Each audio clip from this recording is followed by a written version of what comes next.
What's up, guys? Welcome back to my channel. This is really bad. I think I'm blushing to myself because it's so late. Welcome back to my channel where we talk about all things health and wellness. Today, I'm sharing a dirty little secret with you guys. It's something that I would share with anybody that I know in person in real life, but not necessarily like to random strangers. Why not share it with the whole freaking internet right now? Tomorrow I am going to get Botox and filler injected into my face. Share that with you guys, and I'm gonna bring you along on the journey. Not going anywhere. Just share like some tips and tricks that I've learned along the way. So I am 31 right now, and I've been getting Botox since I was 27. The reason that I get it is because I have very, very strong forehead muscles. It's like the strongest muscle on my body. It's gotta be right here. I've gotten it before, and it's been about 4 months, and like I can move my face really, really well. I just wanted to kind of show you like the before of what my face looks like. I don't have any makeup on. In fact, I haven't even washed my face today. Just in all of my grubby glory right now for you guys. A little bit of lines right here, and you can start to see that I have just like a teeny little fine line forming right there. This side I just have like a little fine line that I'm not fond of. Judge me all you want, but if you have an opinion, at least like stay till the end, because your opinion might change or you might learn something. If you're just judging me, then like why not go watch something you want to watch? So let's say like you have an appointment set up before. What things should you do? What should you not do? You do not want to take ibuprofen right before your appointment. Mistake of doing that last time because I was on my period and I thought it would help with the pain tolerance. And then the lady who does my Botox and everything, let's just call her my injector. Does that sound weird? My injection tech. That sounds even funnier. So her name's Diane. Diane said that taking ibuprofen before actually thins your blood, which makes you bruise more easily. So especially if you're getting filler, you want to make sure don't take ibuprofen. They'll numb your face, so you don't really need it.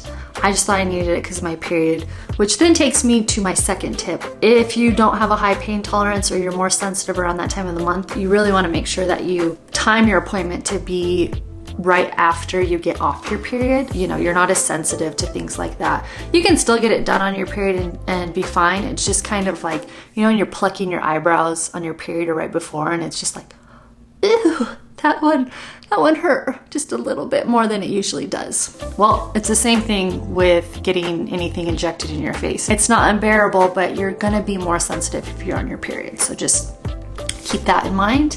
And the final thing that I want to share is that if you're getting it done for something specific, you want to make sure that you actually have your appointment about 2 weeks before the big event, whatever it is, because it takes about 2 weeks for the Botox to actually take full effect and paralyze those muscles so that you're not using them, and then those lines can soften and go away. With filler, it gives you enough time that if you do bruise, you can have everything healed and gone, and hopefully nobody even know that you got anything done.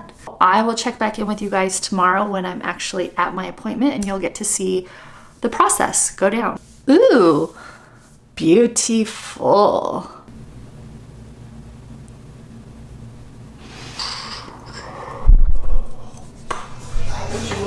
It's so crazy how fast this stuff works on me.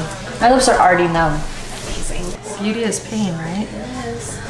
I do like getting my skin microneedled. Yes. What's the time frame as far as 2 weeks. 2 weeks? Mm-hmm. Okay. 2 weeks either before or after. Okay. Yeah. Okay. Yep. I just know that like genetically, I'm just gonna wrinkle.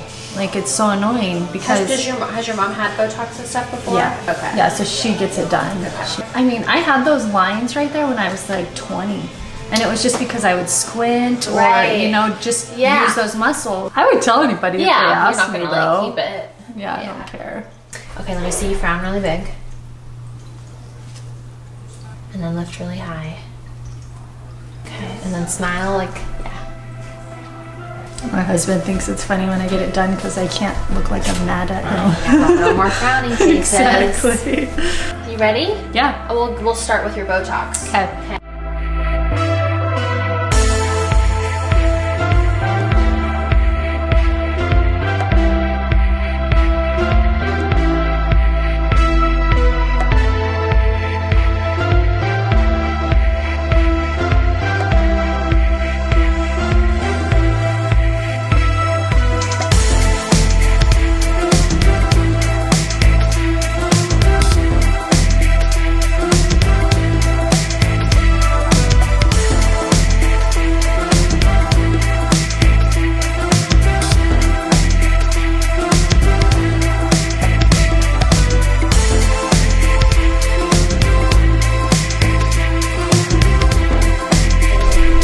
Does that say record on it? Just to double check on the screen?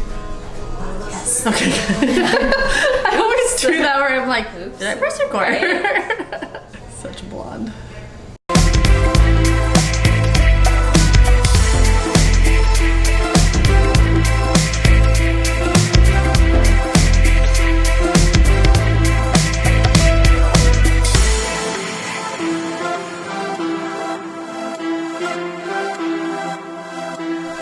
Okay, so I am back home now. Oh, it was a busy day. So I wanted to just show you guys like immediately after what kind of looks like. I have just a teensy bit of bruising right there and I'm a little red right in here. Everything's a little tender. When you get the filler, it actually has lidocaine in it. Even though like the numbing cream wears off, it doesn't feel in pain yet because that lidocaine is still in there. Towards the evening, right before I go to sleep, is when it really starts hurting. And that's where this comes in handy. Isn't this like so clever? I think it's so cute. So I use this to just ice my lips because that's the only part that really is tender. I just wanted to go over what stuff you should and shouldn't do right after you get your Botox or your filler done. So you don't want to lay down for at least 4 hours, and that's because the Botox can actually move. If you lay down, it can actually move down into a different muscle, and then you could get like a lazy eye. You can't exercise or sweat for at least 24 hours, so rest day. I didn't have coffee this morning and I've been so brain dead, which is bad. I shouldn't be this affected by caffeine, but I am. Hi. What have I even said? I don't even know.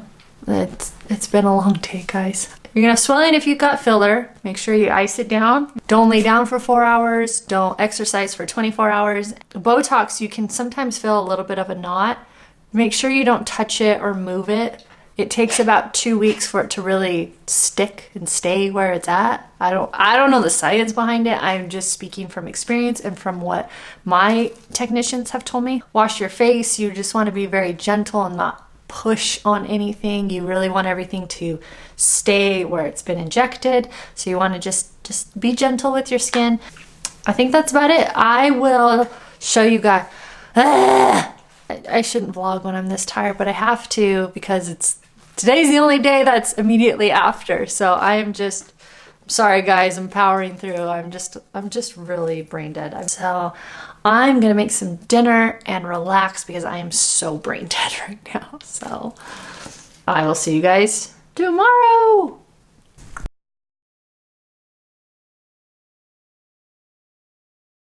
Oh.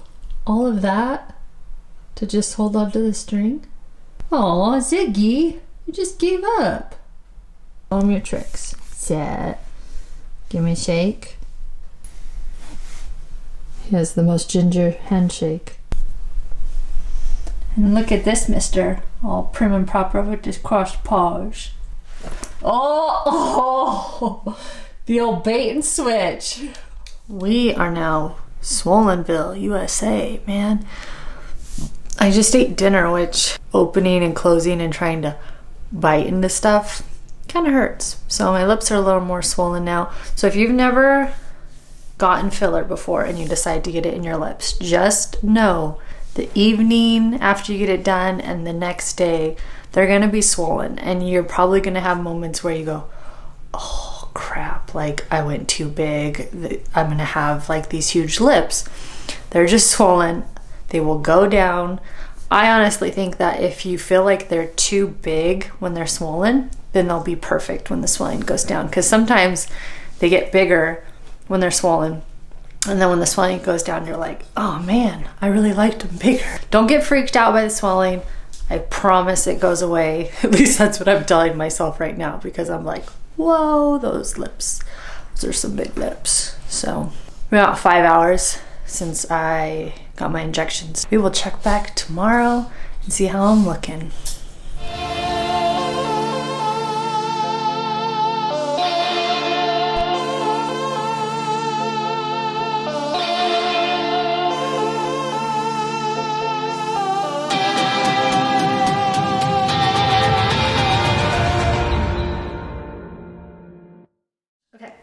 So it's Monday now, which I got my appointment was on Thursday. 4 days post procedure. This is what my face is looking like. And thankfully I didn't bruise this time. I have a little bit of redness and puffiness right in here still that I'm waiting to kind of go down. Just some things that I want to share. I want to kind of wrap everything up with some other information that I want to share with you guys. The faster you metabolize stuff is the faster that the effects will wear off. So the Botox should last anywhere from 3 to 6 months, and the filler can last anywhere from 6 months to 2 years, depending on what type of filler product was used. I had Juvederm done, and I think in the past that's lasted me probably about like 1.5 years. So it's not something that gets done every single time. So I want to then share how much product was used on me. I actually end up getting quite a few units of Botox. When people start out, they do like baby Botox, which could be 8 to 10 units. I actually get about 40 units altogether between my forehead and my eyes right here. And that's just because, like I've said, I have really strong muscles and I really want to try and soften that. So it takes a lot of units to do that. The way it works with filler is that you actually have to buy it by the syringe. You can't buy like 0.2, of a syringe or 0.2 milliliters. I think one full syringe is 1 milliliters of filler, but don't quote me on that. I'm pretty sure about that. So I had a full milliliter used, the lower half of my face between this area, my chin, and my lips. Okay, so cost. Let's talk about how much this stuff costs. I only know what it costs in Phoenix because that's where I get it done. So Botox can range anywhere from like $8.50 a unit all the way up to $12 a unit. There is a range between what people charge, and it doesn't always necessarily mean that if they charge more, it's better quality. Diane, who I go to, actually charges less than the person I was going to before, and her Botox is stronger. I think some people might I don't know. I don't want to get down into that. I just know that I pay less with her and it works better than the last person I was going to. So don't always think that the cost means you're getting something better.